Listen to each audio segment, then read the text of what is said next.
So Lisa, what did you make of that discussion this morning? I thought it was very interesting. It's really interesting to go beyond, I think, the usual sort of planning and legal aspects, and actually start thinking about more moral issues and political issues. So I thought it was a very interesting discussion, and very different sides being put forward as well. They were very different, particularly on that point about civil disobedience. Yeah. What did you make of that? What do you think the role of civil disobedience is? Well, it's interesting. It's not something you tend to think about that much, but I think having listened to it this morning, I think I agree with Simon Ricketts probably, that actually strong protest, I understand, there's reason for that. It's right that we are able to do that, but there should be we should be in a fair system whereby we shouldn't go beyond it into civil disobedience. I think it should, the system should enable. Sorry, I shall have to do this again.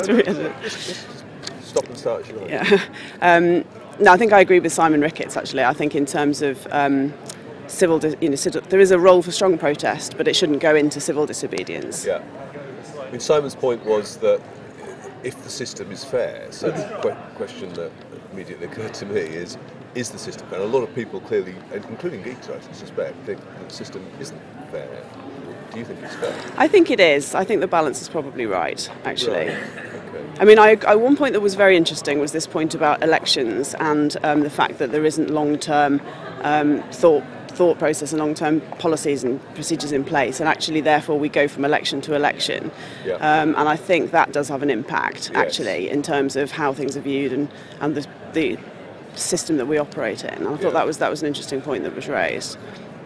Why do you think so many people seem to think the system, having sort of gone through a planning process, I suppose because they don't get the decision that they want in many cases, why do you think that people now seem to think that's unfair, whereas in the past it seemed that people were much more upset? Do we just live in a much less deferential society? I think that's the case. Willing to challenge? I think that's the case. I mean, I think that's right, and I think there's more access to decision making. There's more interest in decision making. It's always plastered all over the papers. There's much more awareness, and I think that's right. I think that's why it seems unfair at the end of the day. The process has been the same, as you say. Yeah. But there's a lot more awareness about it now. What could we do to make people think that the system is fair? Are we making the decisions at the right level? Well, that's a good question. And that varies a lot, actually, doesn't it, in terms of the different schemes that are going through. I mean, localism was about putting it back into the hands of local government.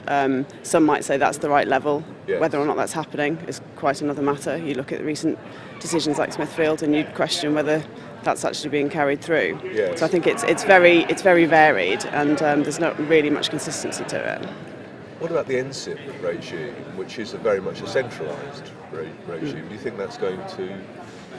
I think 19 out of the 20 decisions that have been made so far have been approved. Do you think that's going to lead to more resistance, or people are more likely to accept it because it's a very thorough and rigorous process? I think it should lead to more people accepting it.